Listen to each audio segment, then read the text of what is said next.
Les mencionaba ayer que es importante entender que nuestra esperanza en Cristo nos promete que nunca experimentaremos la ira de Dios.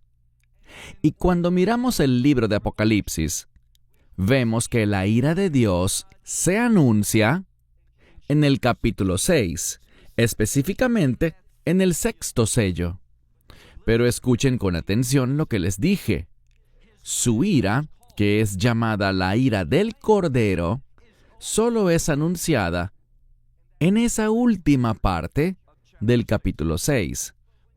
Pero cuando entres al capítulo 7, notarás algo. Notarás que se le dice a un ángel que no haga daño a la tierra hasta que primero los 144,000 en la tierra de las tribus de Israel sean sellados. Y luego, en la siguiente porción, se menciona que habrá una gran multitud, y esta es una representación de la iglesia, una gran multitud de toda nación, toda tribu, toda lengua y todo pueblo, que estarán de pie en la presencia de Dios, ante el trono de Dios, vestidos con túnicas blancas. Y además, algo muy significativo, tendrán ramas de palma en sus manos. Quizá recuerdes que durante la fiesta de los tabernáculos es un requisito tomar una rama de palma. Y según lo que leemos en la Torá, esa rama de palma simboliza la dependencia de Dios.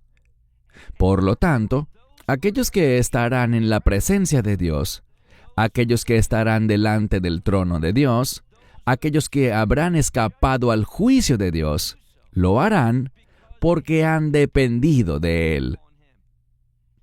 Y quiero sugerirte que lo más sabio que puedes hacer es depender de Él en todas las cosas. Si no confiamos en Él y no ponemos nuestra esperanza en Él, no tenemos futuro eterno, donde seremos receptores de las bendiciones y promesas de Dios.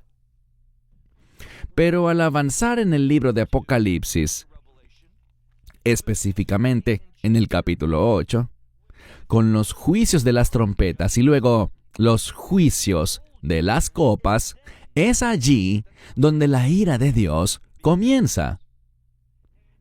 Quiero que vean con mucho cuidado que en Apocalipsis capítulo 7 se mencionan personas que han sufrido, que han sido asesinadas y cuyas almas están delante del altar de Dios. Y esos que están en el cielo están clamando y preguntando, ¿cuándo traerá Dios su venganza sobre la tierra?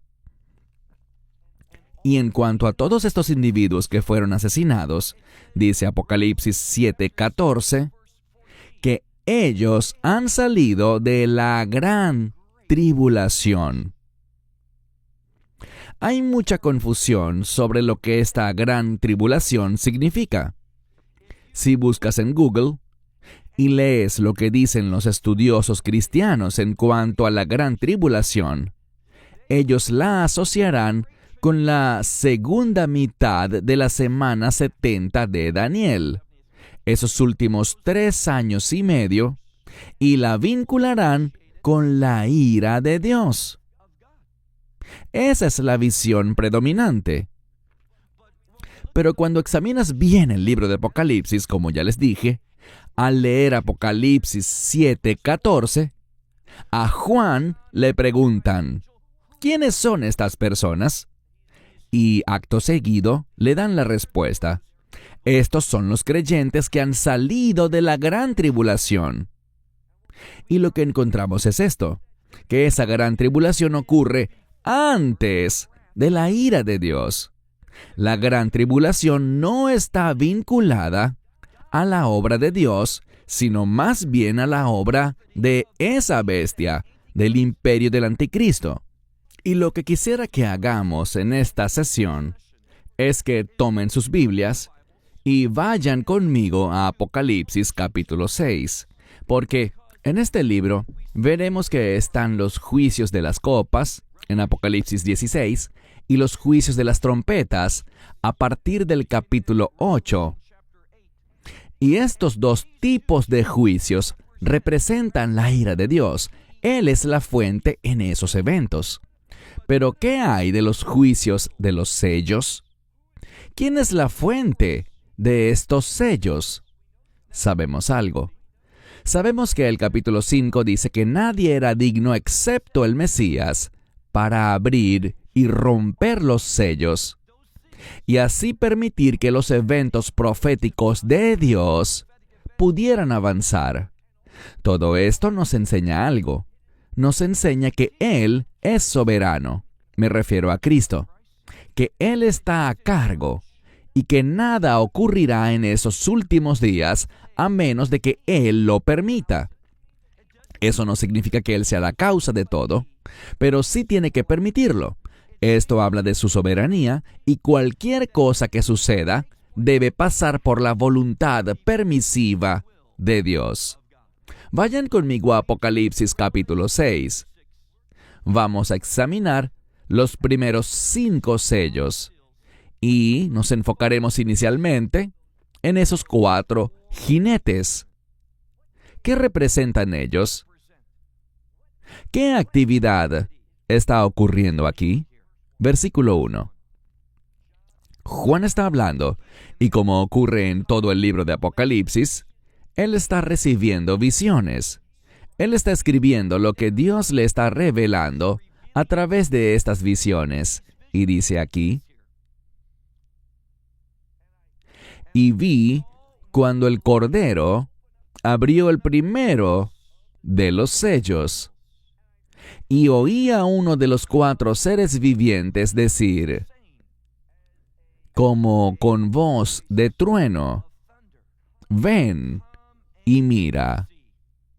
Y miré, y noten la siguiente frase: y he aquí. Siempre que aparece la palabra he aquí en las Escrituras, y la veremos con frecuencia, es una llamada a prestar atención especial, porque lo que sigue después de he aquí es vital para que podamos comprender la revelación de Dios. Así que dice, y he aquí un caballo blanco. Siempre hay un énfasis en quien quiera que sea este personaje que monta cada caballo. Como todos saben, aquí hay 4 jinetes. Pero lo que es singular es esto.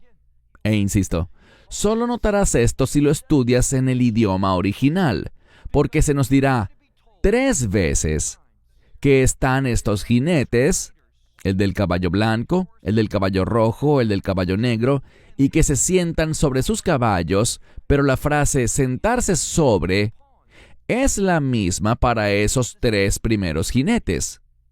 Les adelantaré esto.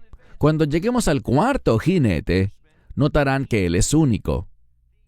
El mensaje de este pasaje, lo que implican estos 4 jinetes, solo se puede entender cuando te enfocas en ese último jinete. Él revelará el propósito principal de esta visión. Así que dice, he aquí un caballo blanco, y el que monta ese caballo tiene algo. Él tiene un arco. Bíblicamente, especialmente desde la perspectiva del Antiguo Testamento, un arco es simplemente un arma. Le está diciendo al lector que este jinete del caballo blanco está equipado para la guerra, y él usará sus armas, en otras palabras, su poder, y él saldrá, noten lo que dice, se le dio a él también una corona. Debido a su armamento, él gobernará. Cada vez que se menciona una corona en la Biblia, estamos hablando de poder y de dominio. Noten lo que dice la Escritura al continuar. No solo se le dio a él un arco y una corona, sino que salió con el fin de conquistar. Ahora ten cuidado, porque esa misma palabra para conquistar también está relacionada con la palabra griega para victoria. Lo que esto nos está diciendo es que él va a salir con el fin de conquistar y logrará la victoria. Noten cómo termina. Dice que él sale a conquistar y dice, venciendo y para vencer. Este es un ejemplo de algo que vemos con frecuencia en los últimos días. En los escritos y enseñanzas, especialmente del Mesías, de Pablo y de Pedro, sobre los últimos días. Hay una palabra griega de solo 3 letras. Se pronuncia dei en griego y se refiere a algo que tiene que ocurrir. En otras palabras, habla de un evento que tiene que suceder para que el calendario profético avance. Por lo tanto, vemos aquí que es la voluntad de Dios. Él está permitiendo que este primer jinete salga conquistando y venza. Él ganará el control, como veremos en unos minutos, sobre una 1/4 parte de la tierra. La mayoría de los eruditos cristianos ven esto y lo entienden como una referencia a un gobierno único mundial, porque cuando miramos el planeta, 3/4 partes son agua y 1/4 parte es tierra firme. Muchos entienden que este primer jinete aparecerá, conquistará y saldrá victorioso y gobernará toda la tierra. Esto es lo que se menciona en Apocalipsis 13, donde dice que Él gobernará sobre todas las naciones. Ahora, ¿qué hará Él con esa autoridad? Quiero sugerirles algo, y es que, así como el Mesías es Dios encarnado, es decir, Dios en carne humana, si no crees eso, no has sido salvo. Para ser salvo debes afirmar la deidad de Cristo. Y, por cierto, mencioné la semana pasada que si lees Primera de Juan, capítulo 2 y Primera de Juan, capítulo 4, cuando habla del anticristo, uno de los fundamentos principales del anticristo es que él niega que Cristo ha venido en la carne. Es decir, él niega la divinidad en la encarnación. Lamentablemente, hoy en día estamos viendo dentro del cristianismo, en un sentido amplio de la palabra, más y más cuestionamientos sobre la divinidad de Cristo. Si no sabes quién es Él, si no sabes que Él es el Hijo de Dios, entonces no conoces al Mesías ni lo has recibido. Creer en su divinidad es un requisito. Por lo tanto, vamos a ver que este primer jinete saldrá al mundo para establecer un reino, un imperio, como lo vemos al final del versículo 2. Pasemos ahora al verso 3. Y cuando abrió el segundo sello, de nuevo, el Mesías es quien hace esto. Él es soberano, Él está permitiendo que todas estas cosas ocurran para que el calendario profético de Dios progrese y avance. Así que, cuando abrió el segundo sello, oí al segundo ser viviente, hay 4 de ellos, oí al segundo decir la misma frase, ven y mira. El término ven aquí se refiere a un cambio necesario para poder percibir lo que sigue. Ven y mira. Implica que debes cambiar si quieres ver las cosas correctamente y quieres tener una perspectiva provechosa y profética en estos últimos días. Eso puede significar que algunos de nosotros quizá debamos cambiar nuestras doctrinas y nuestra teología, y ese cambio debe venir a través de la palabra de Dios. El texto dice, ven y mira, ¿y qué más? Y salió otro caballo, pero este caballo era rojo encendido. Es del color de la sangre, como veremos, y hay una razón para esto. Y al que estaba sentado sobre él, sobre ese caballo, le fue dado poder para quitar la paz de la tierra. La mayoría de los eruditos asocian ese color rojo encendido con la sangre, lo que implica que estamos hablando de guerra. Este jinete va a gobernar, viene a conquistar y a lograr la victoria en sus objetivos. Él usará su autoridad, su poder y posición con el fin de causar derramamiento de sangre y para fomentar la guerra. Él ama la guerra, le encanta el sufrimiento, disfruta causar dolor y adversidad, y en breve les diré por qué. Pero noten lo que dice aquí. Él quita la paz de la tierra para que unos a otros, es decir, que haya conflicto y las personas se maten entre sí. Y atentos con el siguiente dato importante que vemos. Si quieren estudiar la Biblia correctamente, deben prestar atención a todos los detalles. Porque cuando lleguemos al cuarto jinete, que ya les adelanté que es la clave, van a ver una conexión, una relación directa entre los tres primeros jinetes y el cuarto. El primer jinete conquista, y ahora vemos que el segundo jinete quita la paz. ¿Y qué tiene en la mano? Él tiene una espada. Y esto es muy importante, noten lo que dice. Y se le dio una gran espada. Versículo 5. Y cuando abrió el tercer sello, oí al tercer ser viviente decir, ven y mira. Y miré, y he aquí un caballo negro. El negro, según la mayoría de los eruditos, el color negro representa la muerte. Aquí se nos da información muy importante porque este jinete que va sentado sobre el caballo negro, noten lo que dice, él tiene una balanza en la mano. Las balanzas sirven para pesar cosas, con un propósito. Si alguna vez han estado en Israel, allá no verán dólares. ¿Qué verán? Shekels. La palabra shekel proviene del verbo hebreo que significa pesar algo. Así que pagas según el peso. Pesas algo para determinar el precio. Por lo tanto, vemos aquí que él tenía una balanza en su mano. Y noten lo que dice.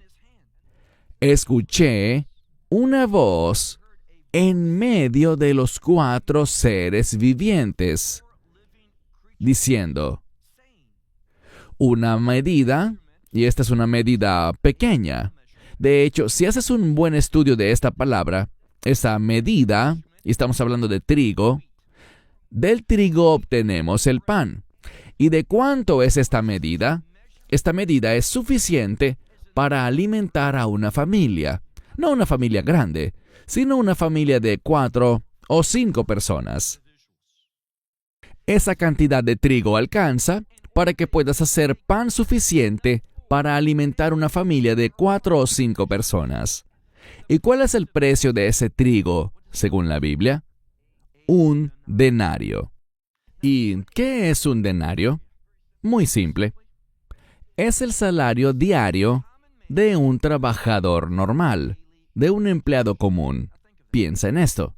Tendrás que trabajar un día completo para ganar el dinero suficiente para comprar trigo que alcance para preparar pan que alimente a una familia de 4 o 5 personas. Eso nos dice que el precio de los alimentos está subiendo, que se ha puesto muy, pero muy caro. Sabemos por otra parte que la cebada históricamente es inferior al trigo, es menos costosa. Si sigues leyendo, verás que 3 medidas, esa misma medida, 3 medidas de cebada también cuestan un denario. Entonces, los precios están aumentando. No necesitamos ser eruditos para entender lo que está ocurriendo.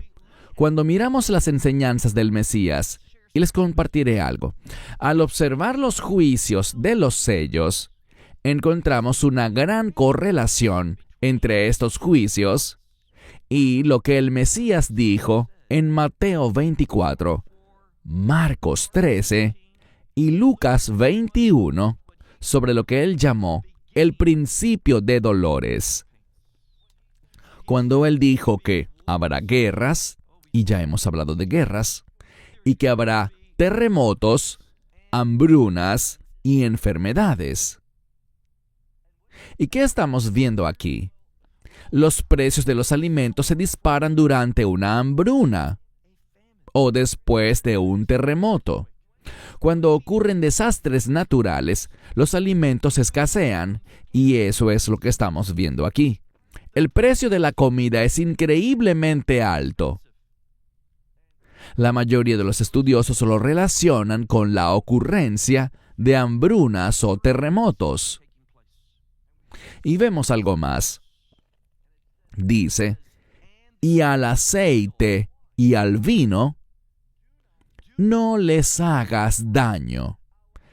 Literalmente esa palabra para hacer daño, si la examinan bien, significa no permitir ninguna injusticia, ninguna maldad contra el aceite y el vino. ¿Qué significa eso? Lógicamente, tiene sentido que el trigo y la cebada estén tan costosos, pero que el aceite y el vino no sufran cambio de precio.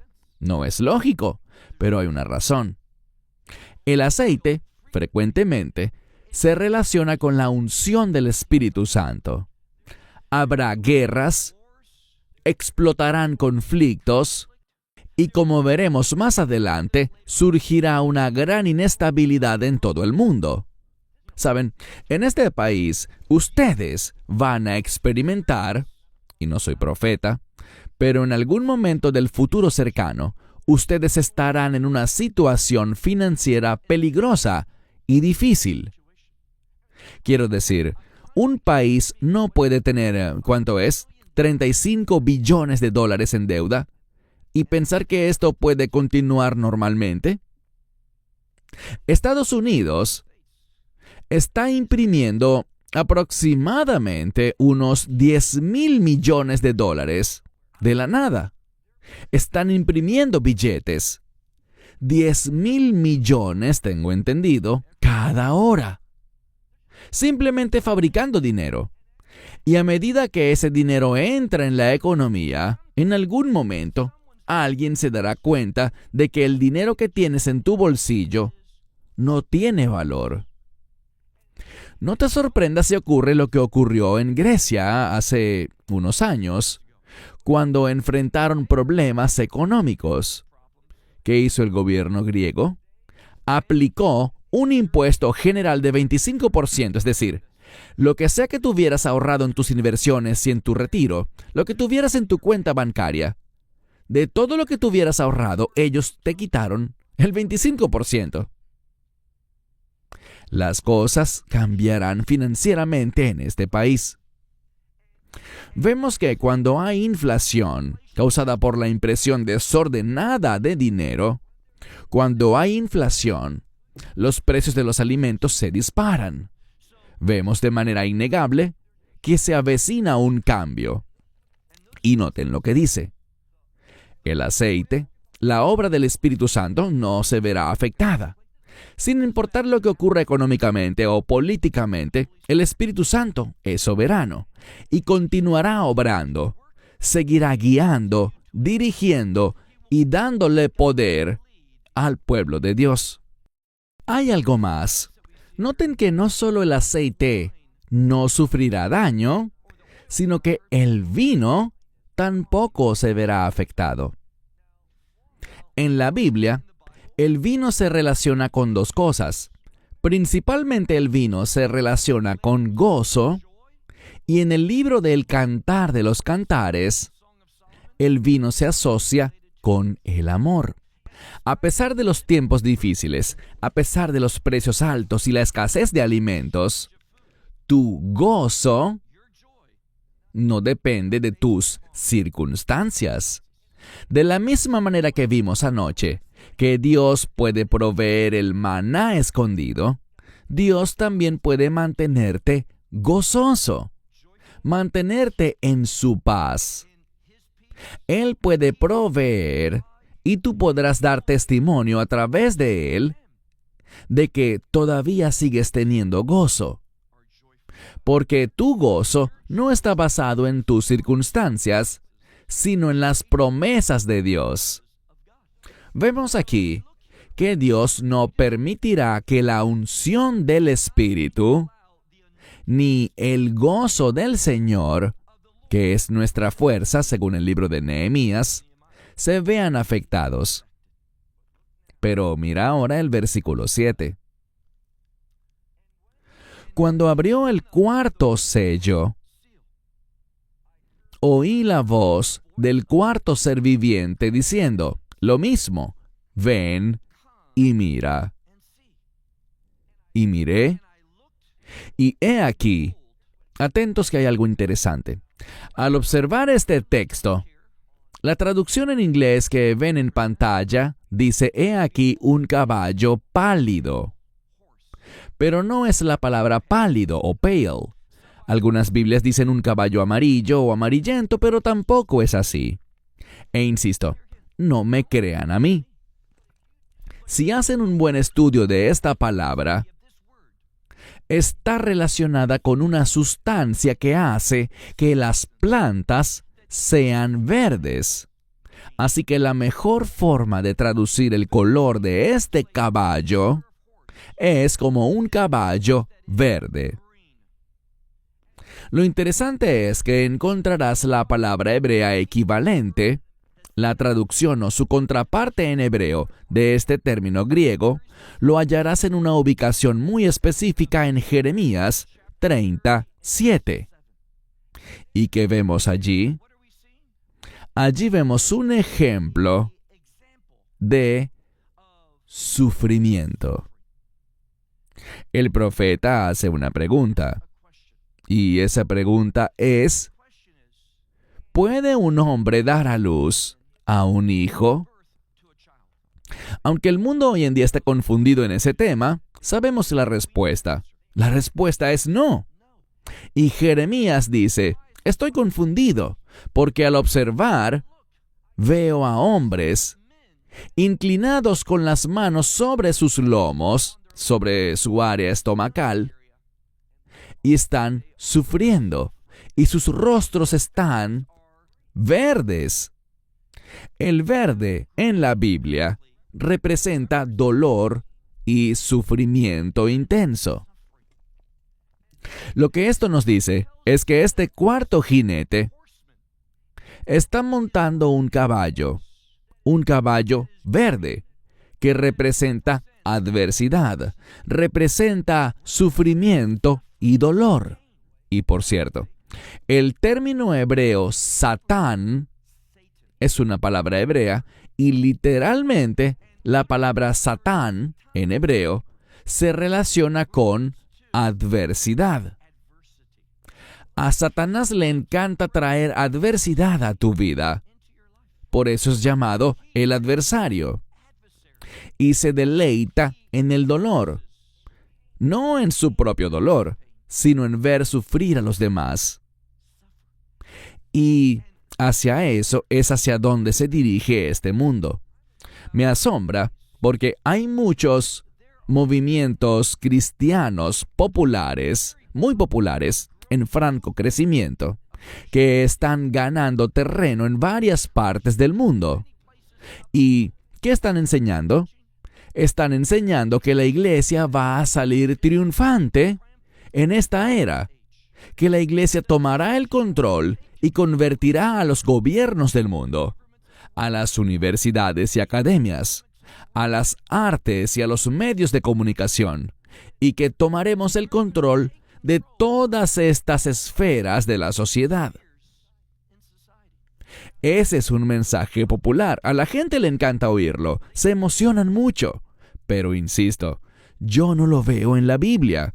Cuando leo, por ejemplo, Apocalipsis 13:5 y también el 13:8, lo que veo es que el imperio del anticristo, la bestia, toma el control de este mundo, generando sufrimiento, adversidad y dolor.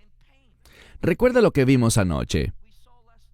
El Mesías, hablándole a las iglesias, aún en particular, pero el mensaje es para todas, sobre lo que vamos a sufrir, decía, no temas lo que estás a punto de sufrir. Y eligió a aquellos que tienen un espíritu de perseverancia y resistencia. Ese es el mensaje para la iglesia en los últimos días. De hecho, cuando estuve aquí hace un año, compartí lo que considero que es el versículo más profético de la Biblia para la iglesia. En el futuro cercano, ¿recuerdan cuál era? Toma tu cruz y sígueme. Para mí ese es el mensaje profético para la iglesia, especialmente en los últimos días. No es un mensaje nuevo. Ese siempre ha sido el mensaje para la iglesia. Toma tu cruz y sígueme. Fíjense en lo que dice aquí. Versículo 7. Y cuando abrió el cuarto sello, oí la voz del cuarto ser viviente que decía, ven y mira. Miré, y he aquí, un caballo verde, y el que estaba sentado, y aquí está lo importante, solo en este cuarto jinete vemos un cambio. Hay una preposición diferente para describirlo sentado sobre el caballo. No es la misma que en los otros casos. Es una preposición distinta. ¿Con qué fin se hace esto? Significa lo mismo, pero hay un cambio en el lenguaje. Si lo analizamos, este cambio tiene un propósito, y ese propósito es mostrar una singularidad. Que este cuarto jinete es diferente a los tres anteriores. Está muy relacionado, como veremos, pero es diferente. Y sobre este cuarto jinete, lo que registran estos pocos versículos en cuanto a él, nos brinda la perspectiva correcta para entender algo. Es muy común que la gente vea los juicios de los sellos y crea que representan la ira de Dios. Pero no es así.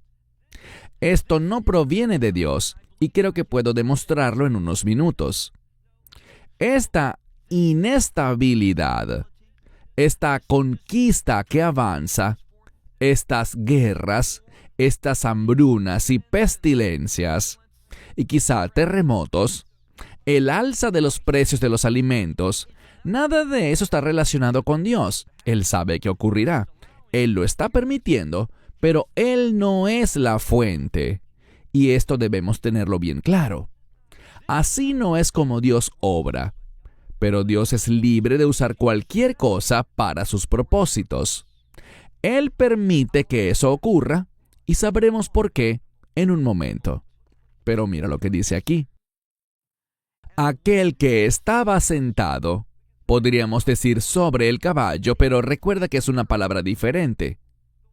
Aquel que se sienta sobre ese cuarto caballo, fíjense. Su nombre era, ¿qué? Muerte. Ahora, voy a mostrarte que este cuarto jinete está ligado de manera única a los tres primeros. Podrán juzgar si hago un buen trabajo al explicarlo o no, pero quiero al menos me presten toda su atención por un momento. para que vean que este cuarto jinete está efectivamente relacionado de manera única con los primeros tres. El primer caballo es blanco, el segundo rojo, el tercero negro y el cuarto verde. Y el nombre de este cuarto jinete es llamado, ¿qué dice tu Biblia? Muerte. Interesante. En griego se llama la muerte. El uso de la palabra la, ese artículo definido, indica algo que es único. En otras palabras, no está hablando de cualquier tipo de muerte, sino de una muy única y específica. Ese es el propósito del cuarto jinete. Él quiere que tú experimentes y que el mundo experimente la muerte.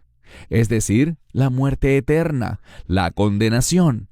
Y fíjate, aquí dice que el Hades, o el infierno, como quizá diga tu Biblia, el infierno le sigue, o literalmente dice que el infierno sigue con él. Esto implica que existe una estrecha relación entre este cuarto jinete y el infierno. Este jinete está comprometido con el infierno, está relacionado con el infierno, que es ese lugar de condenación y castigo. He dicho 3 veces que este cuarto jinete está relacionado de manera única con los primeros 3. ¿Pero por qué lo digo? Bien, sigamos la lectura para que vean lo que dice. Y se les dio a ellos, ¿notan eso? Se les dio a ellos. ¿Quiénes ellos? Estamos hablando de los 4 jinetes. Pero la gramática nos dice, no, estamos hablando de todos los 4 juntos. Debemos prestar atención a todas las claves en el texto bíblico. Se les dio a ellos autoridad. Habla de la autoridad del dominio. ¿Para hacer qué? Para matar. ¿Y para matar a quién? Recuerden al primer jinete, el del caballo blanco. Él salió venciendo y para vencer. Y noten que dice que tuvo la capacidad de dominar o conquistar, ¿qué? La 4ª parte de la tierra. ¿Y con qué lo logró? ¿Qué utilizó? Una espada. ¿Y quién tenía la espada? El segundo jinete. ¿Ven la conexión? El primero salió a conquistar la tierra, fue victorioso, y luego vemos esa espada. Y después, sigue leyendo, con hambre y con muerte, y por las bestias de la tierra. Cuando hay hambruna, no solo sufre la humanidad, sino también los animales. ¿Y qué hacen ellos? Ellos entran a la ciudad, tienen hambre y se vuelven feroces, en tiempos muy difíciles. Esto es lo que vemos. Tenemos una espada, tenemos conquista, tenemos hambruna y tenemos muerte. Todo esto conecta a este cuarto jinete con los otros 3. En esencia, los 4 jinetes representan a aquel que es llamado muerte. ¿No te alegras porque nuestro Señor y Salvador, dice la Biblia, vino para que tengamos ¿qué? Vida, y para que la tengamos en abundancia? Y esa palabra abundancia significa una abundancia siempre creciente. Grandes noticias. ¿Pero qué tiene este cuarto jinete, que está relacionado con los primeros 3? Su compromiso es con la muerte, y su muerte es una muerte única. No es solo una muerte física, sino que además, ¿quién le sigue? El infierno. Él quiere que las personas sufran la condenación eterna. Ese es su gran propósito. Avancemos al verso 9. Vamos a ver a dónde, oye con atención, a dónde gran parte de su actividad estará dirigida. Y de nuevo, realmente te animaría a que leas Mateo 24, donde vemos esos dolores de parto, el principio de dolores que describe el Mesías. Y los dolores de parto tienen un propósito. Los dolores de parto anuncian un cambio que viene. Eso es lo que Dios está comunicando. Y justo después de que pasen estos primeros dolores de parto, el principio de dolores, descubrimos algo. Ellos están registrados en los versículos 6, 7 y 8 de Mateo 24, pero al llegar al verso 9, vemos algo más. ¿De qué habla Cristo en Mateo 24, 9? Él empieza a hablar de la persecución. ¿De quién? De sus discípulos. No de sus discípulos originales, sino de aquellos que estarán vivos, la iglesia, en los últimos días. Y lo que vemos aquí es una similitud. Vemos en los primeros 3 jinetes algo muy similar a ese principio de dolores. Y estos dolores de parto producirán algo. Darán a luz una nueva autoridad en este mundo. La bestia, el imperio del anticristo. Y ese imperio, como hablamos anoche, es un imperio blasfemo. Esa es su característica principal. El imperio del anticristo odia a Dios y odia todo lo relacionado con la gloria de Dios. ¿Qué se relaciona con la gloria de Dios? Si prestaron atención anoche, yo lo dije. ¿Qué manifiesta la gloria de Dios? La justicia. Él odia la justicia. Él es el hombre de anomía, el hombre sin ley, que ama todo lo que va en contra de la ley porque odia los estándares de la justicia de Dios. Y lo que te estoy diciendo es que la iglesia tiene el llamado y la obligación de oponerse a ese espíritu del anticristo. Y no sé tú, pero yo veo que el espíritu del anticristo está operando cada vez más en la sociedad actual y en las naciones del mundo.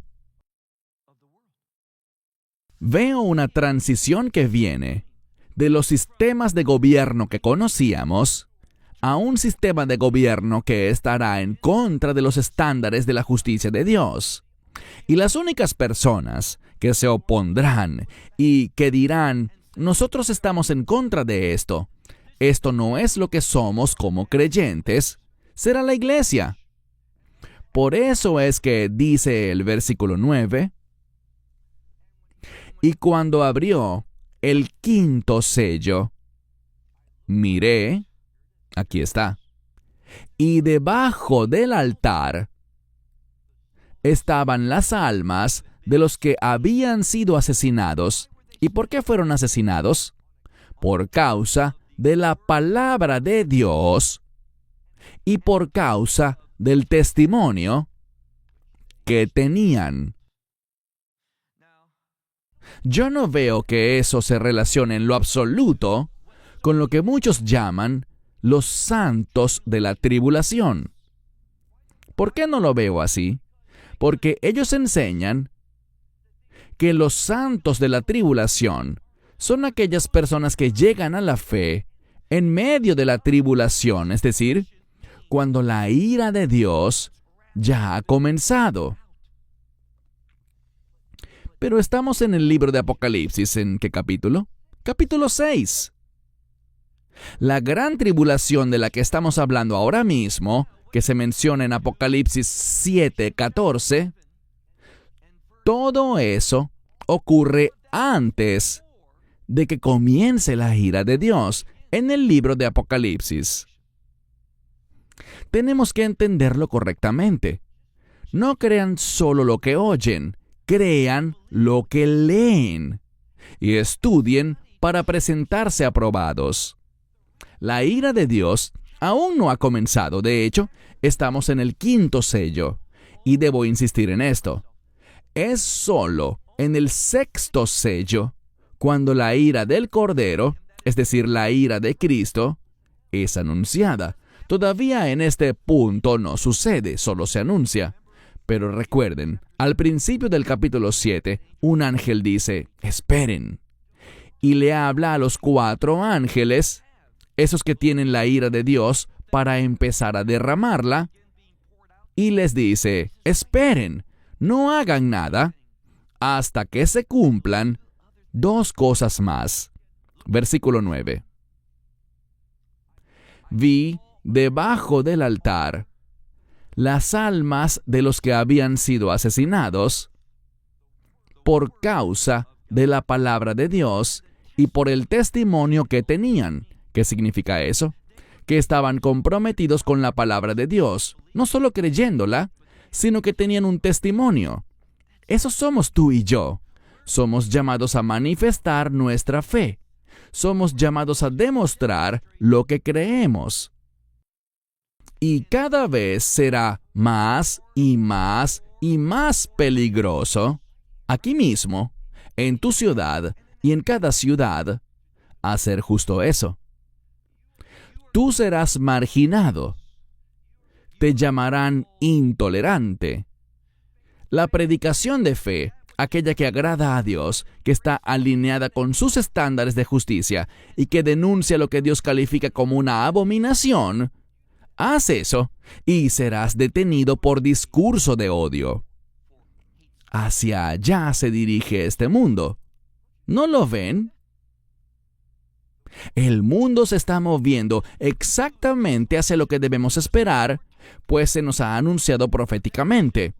A lo bueno llamarán malo y a lo malo llamarán bueno. Hemos sido llamados a ser ¿qué? A ser la sal de la tierra. ¿Y qué significa la sal? Todos sabemos que el Mesías dijo en el Sermón del Monte que nosotros somos la sal de la tierra. ¿Pero qué significa eso? La sal se usaba en las leyes de kashrut, las leyes alimenticias que conocemos como kosher, para salar la carne. ¿Por qué? Tal vez digas para preservarla. Pues sí, pero más importante que eso, era para extraerle la sangre. Cuando se sala la carne, la sangre es extraída para extraerle las impurezas. Si no te sientes bien, ¿qué es lo primero que ordena el doctor? Un análisis de sangre, porque esas impurezas se detectan en la sangre. ¿Cuál es el significado entonces de ser la sal de la tierra?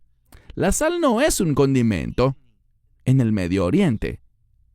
Tiene un propósito diferente: extraer las impurezas. Eso fuimos llamados a hacer.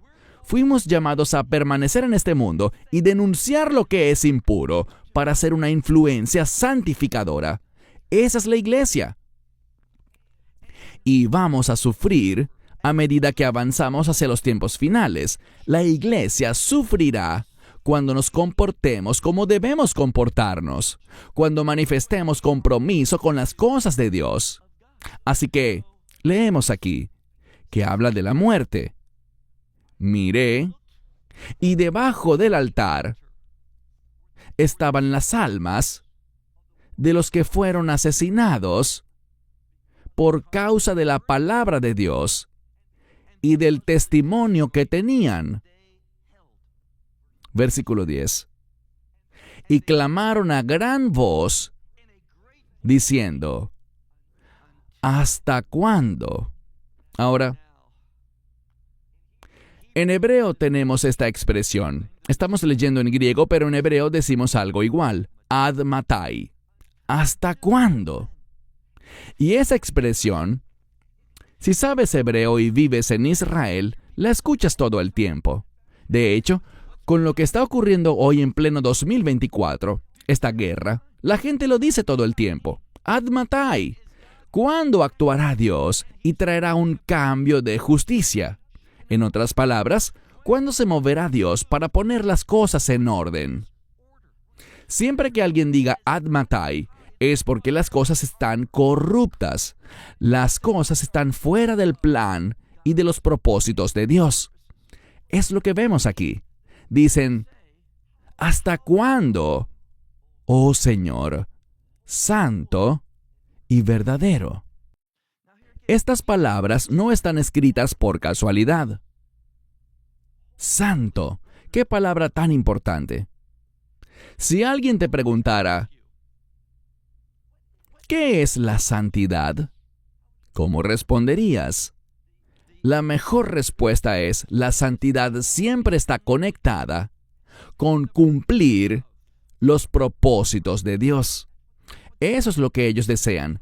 Quieren que Dios cumpla su propósito. ¿Y de qué se trata? De establecer su reino. Santo y verdadero. La verdad se relaciona con la palabra de Dios en acción. Lo que están diciendo es, Dios, ¿cuándo pondrás las cosas en orden según tus promesas? Están clamando. ¿Por qué? Porque ven algo, y ya lo vamos a leer, ven a otros creyentes siendo asesinados. Y les repito, no vemos evidencia bíblica de un gran avivamiento mundial ocurriendo entre las naciones en los últimos días. Pongamos nuestra teología en orden. Acudamos a un teólogo bastante bueno en este momento y me refiero al apóstol Pablo, en Romanos capítulo 11.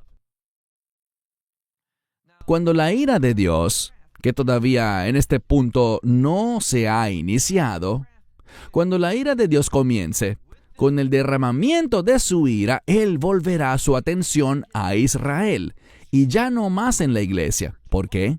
Porque sabemos algo. La iglesia será arrebatada. El rapto ocurrirá antes de que inicie la ira de Dios. Y digo esto porque en Romanos capítulo 11, Pablo habla de algo que todos sabemos.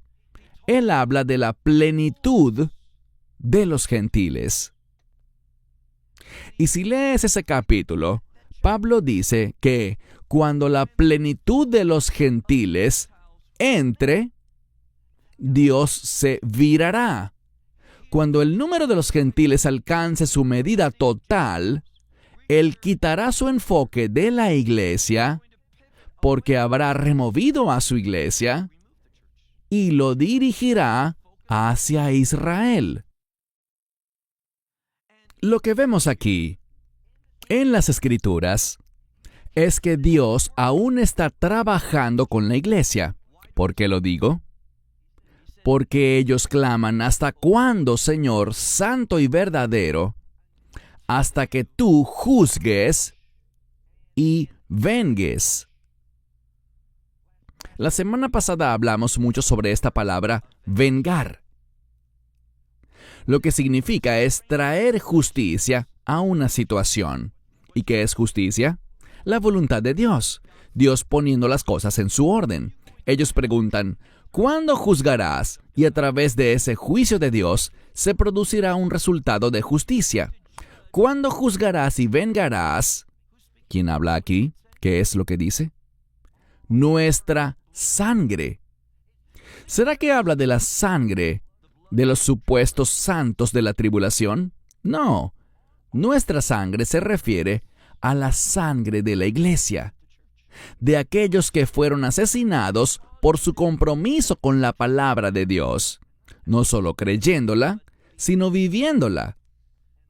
También dice que se vengará su sangre ¿de quién? Hablamos de esto anoche, de los que habitan en la tierra, los que pertenecen a este mundo y no tienen conexión con el reino. Y dice aquí, en el verso 11, el último por hoy. Y a cada uno de ellos le fue dada una bata blanca o una túnica blanca.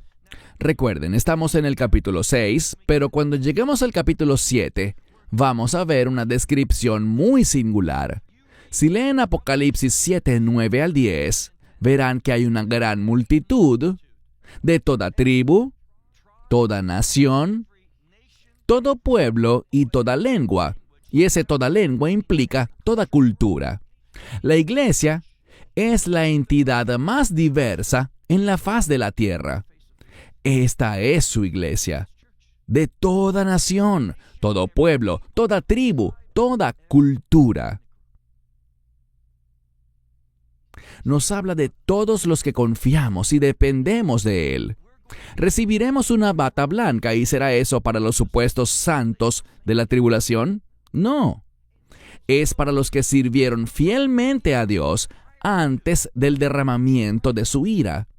Dice, a cada uno de ellos se le dio una túnica blanca y se les dijo que debían, y me encanta esta palabra, que debían descansar. Esa palabra para descanso es un término de reino, pero siempre se relaciona con algo. La palabra descanso siempre está conectada, oye bien, siempre está conectada con la voluntad de Dios. ¿Qué nos dice aquí? Estos individuos que están siendo asesinados están muriendo porque están en la voluntad de Dios. No hay mejor lugar donde podamos estar, incluso si eso significa que tengamos que morir. Porque todo lo que nos pueden hacer, como bien dijo el Mesías, es nada más herir nuestro cuerpo. Tu cuerpo, solo mírate en el espejo, tu cuerpo se está desgastando, se está desvaneciendo. No estará allí para siempre. Y eso está bien, porque nosotros recibiremos ¿qué? Un cuerpo nuevo, un cuerpo de reino. Lee primero a los Corintios 15. Un cuerpo perfectamente diseñado para la eternidad. ¿Dónde? En el reino de Dios. Recuerden que Pablo dice que existen cuerpos diseñados para los peces en su hábitat acuático, y hay cuerpos diseñados para las aves en el aire, así como cuerpos específicos para arrastrarse en la tierra, otro hábitat diferente. Lo que nos enseña es que tendremos un cuerpo perfectamente diseñado para la eternidad en el reino de Dios. Por eso dice aquí que se les dijo a ellos que deben descansar un poco más hasta que se complete el número total de sus consiervos y de sus hermanos. Aquí de nuevo, debemos prestar atención. Esa palabra para hermanos es un término que históricamente se usa en el Nuevo Testamento para referirse a la iglesia. No a un subgrupo especial dentro de la iglesia, sino a la iglesia en su totalidad. Hasta que el número total de tus consiervos y de tus hermanos, de aquellos que habrán de ser asesinados, dice, también incluso ellos. Y esa última parte, también incluso ellos, está enfatizada. No es un número pequeño, sino uno enormemente grande. El capítulo 6 continúa y veremos el sexto sello. La proclamación, tercera vez que lo menciono, la proclamación de la ira del Cordero. ¿Oíste bien? La ira del Cordero. Muy importante. Verán, el libro de Apocalipsis es la revelación de Jesucristo. Y te diría que la iglesia actual, y voy a hacerlo más personal, que tú y yo necesitamos tener una revelación profética de quién es Cristo. Lo que quiero decir es que gran parte de la iglesia hoy, muchísimos creyentes, están confundidos con respecto al carácter y los propósitos de Cristo. Lo ven como alguien siempre lleno de gracia, siempre perdonador, siempre compasivo, siempre buenecito. Pero no. Dice que cuando vino la primera vez, no vino a condenar al mundo. Pero cuando venga por segunda vez, Él traerá su ira. Él ministrará condenación. ¿Para quién? Para los que habitan en la tierra, para los que han rechazado el Evangelio. El tiempo de misericordia, perdón, amor, compasión y gracia habrá terminado. En ese entonces habrá llegado el tiempo de lo que la iglesia había estado pidiendo. ¿Hasta cuándo, santo y verdadero? Hasta que pongas las cosas en orden. ¿Y qué tipo de orden? El orden del reino. ¿Estás orando por eso? ¿Esa es tu visión del Mesías? Uno que vendrá y que traerá consigo será el mensajero de la ira de Dios. ¿Por qué? Porque el juicio de Dios, su ira, es buena. Debemos cambiar nuestra manera de pensar, porque cuando tenemos una perspectiva celestial, y seré más específico, Apocalipsis 19, todos sabemos que habla de la segunda venida. Allí el cielo dice, cuando se habla del juicio de Dios, se declara que el juicio de Dios es justo. Muchos en la iglesia no lo quieren ver. Solo queremos el perdón, y Él es perdonador. Queremos compasión y misericordia, y Él es compasivo y lleno de misericordia. Pero vendrá un tiempo en el que Dios dirá que ese tiempo de gracia, ese tiempo de salvación, se acabó. Cuando Él vuelva una vez más, por segunda vez, vendrá para establecer su reino. Y en nuestra última enseñanza veremos 3 cosas primordiales que Él hará para establecer ese reino. Y puede que te sorprendas, pero eso habla de su fidelidad. Y con esto voy concluyendo. Eso habla de su compromiso con el pacto. ¿No te alegra que Dios esté completamente comprometido con sus obligaciones de pacto? Él siempre actuará fielmente en todo lo que hará en los últimos días, debido a que está ligado a sus responsabilidades de pacto. Y ese compromiso principal que Él ha hecho con su iglesia, lo vemos, ¿dónde? En el pacto abrahámico. ¿Sabían que el nuevo pacto, ese que fue ratificado con su sangre en la Pascua cuando fue crucificado, está vinculado con el pacto abrahámico? ¿Y cómo lo sabemos? Porque Pablo nos lo dice. Lean Gálatas 3:16. Al hablar del pacto abrahámico, Pablo enfatiza la simiente de Abraham. No dice simientes en plural, no se refiere a Israel, sino que Pablo nos explica que la simiente es el Mesías. El compromiso de Dios es establecer un reino de justicia, mediante el cual nos convertimos en parte de ese reino, solo de una manera, a través de la fe en la promesa. Aprendemos sobre esta promesa de Isaac y de cómo nos convertimos en receptores de esa promesa, tal como Abraham. Abraham creyó en Dios, en su palabra, y Dios le acreditó eso a Abraham, esa fe, como justicia. Cuando miramos su reino, vemos ante todo que se trata de un reino de justicia. ¿Por qué? Cuando entras en su reino justo, entras en la gloria de Dios. Y te aseguro esto. Cuando nosotros, y hay personas de quienes siento celos, aquellos que han muerto en la fe y ya no están aquí, aunque los extrañemos, los lloremos o los echemos de menos, les aseguro algo.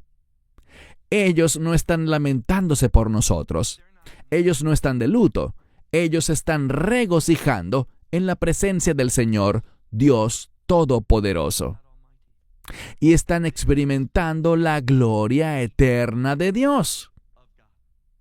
Tal vez hayas perdido a un ser querido que murió hace 10, 20 o 30 años.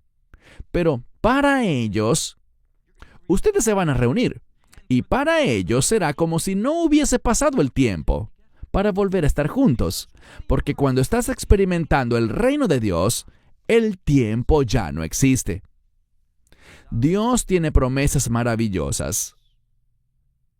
Si las crees, si de verdad las crees, entonces vas a considerar como un privilegio, al igual que Pedro, el ser perseguido y sufrir por la justicia. Ese debería ser nuestro corazón y esa debería ser nuestra oración.